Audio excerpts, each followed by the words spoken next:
அந்த ஊட்டியிலே அமைந்திருக்கின்ற 52 திருக்கோயில்களுக்கும் நான் 5 நாள் முழுமையாக ஆய்வினை மேற்கொண்டேன். அந்த இடம் 10,000 சதுரடி அந்த விநாயகர் கோயிலுக்கு சொந்தமான இடம். அந்த இடத்திலே நகராட்சியும் ஏற்கனவே car parking, multi level car parking கட்டுவதற்கு தேவை என்று கோரியிருந்தது.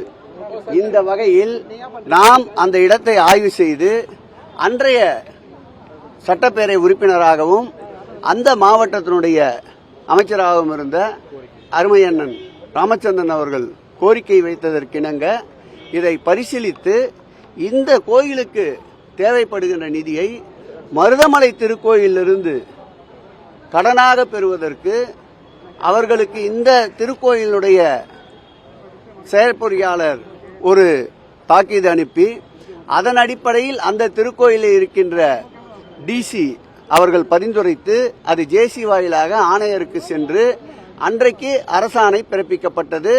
அந்த திருக்கோயிலுடைய நிதியை பயன்படுத்துவதற்கு அந்த திருக்கோயிலுடைய மருதமலை திருக்கோயிலுடைய அறங்காவலர்கள் அன்றைக்கு சம்மதம் தெரிவித்து தீர்மானம் நிறைவேற்றியிருக்கின்றார்கள். இதில் எங்கு என்ன தவறு நடந்தது என்று அவர் நேற்று சொன்னார் என்றே தெரியவில்லை. நிச்சயமாக சொல்லுகிறேன், கமர்ஷியல் என்பது அந்த திருக்கோயிலுக்கு தேவையான வருமானங்களை ஈட்டுகின்ற ஒரு முயற்சி. ஒரு இடம் எந்த பயன்பாட்டிற்கும் இல்லாமல், குன்னூர் என்பது சுற்றுலா பகுதி, தினந்தோறும் 1000 கணக்கான மக்கள் வந்து செல்கின்ற பகுதி. அந்த பகுதியிலே வாகனம் நிற்பதற்கு கூட இடங்கள் இல்லாத ஒரு சூழல். ஒரு பெரிய கடைகள் முன்பு கூட ஒரு 2 வீலர் பார்க்கிங்கை கூட அனுமதிக்க முடியாத ஒரு சூழல். திருக்கோயிலுக்கு வருகின்ற பக்தர்கள் பயன்பாட்டிற்கு மாத்திரமல்லாமல் அங்கு வருகின்ற சுற்றுலா பயணிகளுடைய பயன்பாட்டிற்கு அந்த மல்டி லெவல் கார் பார்க்கிங் கட்டி கொடுக்கப்பட்டால் அதில் நிர்ணயிக்கப்படுகின்ற அந்த கட்டணத்தை வைத்து ஊட்டியிலே இருக்கின்ற 52 திருக்கோயில்களும் நலிவடைந்த நிலையிலே இருக்கின்ற திருக்கோயில்களுக்கு முழுமையாக அதில் வருகின்ற வருவாய் திருக்கோயிலுடைய அடிப்படை தேவைகளை பயன்படுத்த முடியும் என்ற தொலைநோக்கு பார்வை கடந்த திராவிட மாடல் ஆட்சியிலே தொடங்கப்பட்டது. அதை முழுமையாக உணராமல் புரியாமல் ஒரு அமைச்சர் அவசர கதியில் பேசுகிறார். ஆகவே இதன் பிறகாவது, இந்த பேட்டியை பார்த்த பிறகாவது அந்த திட்டம் ஏன் கொண்டு வரப்பட்டது, அந்த திட்டம் ஏன் செயல்படுத்தப்படுவதற்கு முயற்சித்தது என்பதை அவர் உண்மை நிலையை உணர வேண்டும். இதுவரையில் அந்த திட்டத்திற்குண்டான அனுமதி ரத்து செய்யப்படவில்லை என்பதையும் இந்த நேரத்தில் தெரிவித்துக் கொள்கிறேன். 500 பேர் கூட வராத ஒரு இடத்துக்கு இத்தனை மல்டி லெவல் கார் சார், 500 பேர் கோயிலுக்கு வருவதற்காக அல்ல. 5000த்திற்கும் மேற்பட்டவர்கள், 50,000த்திற்கும் மேற்பட்டவர்கள், லட்சத்திற்கும் மேற்பட்டவர்கள் விடுமுறை காலங்களில், கோடை காலங்களில் பயணிகளாக, சுற்றுலா பயணிகளாக வருபவர்களுக்குத்தான் அந்த கார் பார்க்கிங் ஏற்படுத்தப்பட்டதே தவிர வெறும் திருக்கோயிலுக்கு வருபவர்களுக்கு மாத்திரம் அந்த பயன்பாட்டிற்கு ஏற்படுத்தப்படவில்லை. அதோடு திருக்கோயிலுடைய நலிவடைந்த திருக்கோயிலுடைய நிலையை மேம்படுத்துவதற்காகவும் வருகின்ற பக்தர்களுக்கு தேவையான அடிப்படை வசதிகளை செய்வதற்குண்டான வருவாயை உயர்த்துவதற்காகத்தான் இந்த நடவடிக்கை ஏற்பட்டது. அறிவு சார்ந்த அனைவரும் இதை வரவேற்பார்கள். நிச்சயமாக சட்டமன்றத்தை பொறுத்தவரை நீங்கள் அறியாத ஒன்றுமல்ல, தெரியாத ஒன்றுமல்ல. முழு விளக்கம் கிடைக்கும். அல்லது அவர்கள் அமைச்சர்கள் கூறிய கருத்திற்கு எதிர்கருத்து வாதம் சரியாக இருக்கும் என்றால் எப்பொழுதுமே அனுமதி தர மாட்டார்கள், அனுமதி மறுப்பார்கள். அதுதான் நேற்றைக்கும் முழுமையாக அனுமதி மறுக்கப்பட்டது. நிச்சயமாக நான் 100 நாள் கொஞ்சம் நாள் பொறுத்த பிறகு இதையெல்லாம் சந்திக்கலாம் என்று இருந்தோம்.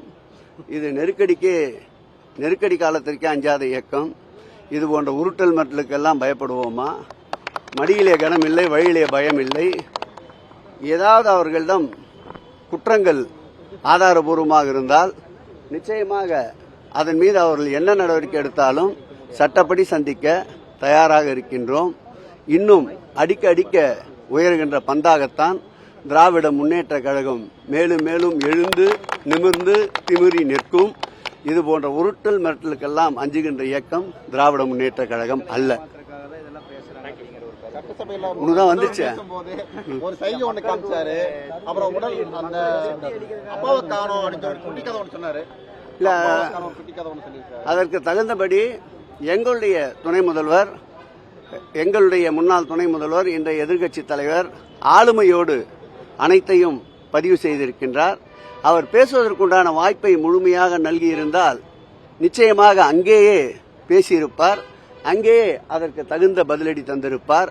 ஆகவே சட்டமன்றத்தில் ஜனநாயக முறைப்படி கடந்த காலங்களில் நானும் 5வது முறையாக சட்டமன்ற உறுப்பினராக இருக்கின்றேன். கடந்த காலங்களில் பல்வேறு முதலமைச்சர்கள் பேசுகின்ற பொழுது எதிர்க்கட்சி தலைவர் குறுக்கீடை எல்லா சபாநாயகர்களும் அனுமதிப்பார்கள். அதேபோல் எதிர்க்கட்சியினர் குறுக்கீடுகளை முதலமைச்சர்களும் ஏற்றுக்கொண்டு அவருடைய குறுக்கீடுகளை கேட்டு அதற்கு விளக்கம் அளிப்பார்கள். ஏன் கடந்த காலங்களில் ஜனநாயகத்தின் நம்பிக்கை நட்சத்திரமாக இருந்த எங்கள் திராவிட மாடல் ஆட்சியினுடைய தலைவர், எதிர்க்கட்சியினுடைய துணைத் தலைவர், கொறடா போன்றவர்கள் கூட எங்கள் முதலமைச்சர்கள் பேசுகின்ற போது எழுந்து குறுக்கீடு செய்தால் அனுமதித்து அதற்கு பதிலளிப்பார்.